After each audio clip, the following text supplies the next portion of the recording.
Philippi 4:19 എൻ്റെ ദൈവം തൻ്റെ മഹത്വത്തിൻ്റെ സമ്പന്നതയിൽ നിന്നും യേശുക്രിസ്തു വഴി നിങ്ങൾക്ക് ആവശ്യമുള്ളതെല്ലാം നൽകും. ഒരു ലിസ്റ്റ് എഴുതിക്കോ, എന്തൊക്കെയാണ് വേണ്ടത്? 1, 2, 3, 4, 5, 6, 7, 8. ഒരു പലചരക്ക് കടയിലേക്ക് പോകുമ്പോൾ നമ്മൾ ഇന്ന സാധനം ലിസ്റ്റ് എഴുതിപ്പോ അല്ലേ? ജീവിതത്തിൽ നിനക്ക് ആവശ്യമുള്ള ലിസ്റ്റ് എഴുതിക്കോ. ഇതെല്ലാം നൽകാൻ സ്വർഗത്തിലെ അപ്പൻ സന്നദ്ധനാണ്, സമ്പന്നനാണ്.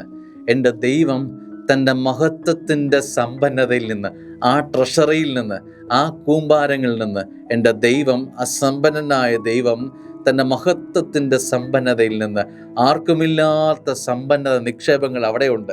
റിസർവ് ബാങ്ക് പോലെയുള്ള നിക്ഷേപങ്ങൾ ദൈവം അവിടെ കുന്നുകൂട്ടി ആ സമ്പന്നതയിൽ നിന്ന് ദൈവം നിനക്ക് പൊടിച്ചു തരും. എൻ്റെ ദൈവം തൻ്റെ മഹത്വത്തിൻ്റെ സമ്പന്നതയിൽ നിന്ന് തൻ്റെ മക്കൾക്ക്, നിങ്ങൾക്ക് ആവശ്യമുള്ളതെല്ലാം നൽകും. അത്രമാത്രം ദൈവം സമ്പന്നനാണ്. ദൈവം ദരിദ്രനല്ല. ദൈവം നിനക്ക് വേണ്ടതെല്ലാം നൽകാൻ കെൽപ്പുള്ളവനാണ്, ബലമുള്ളവനാണ്. ദൈവത്തെ ചേർത്ത് പിടിക്കുക. ആമേൻ.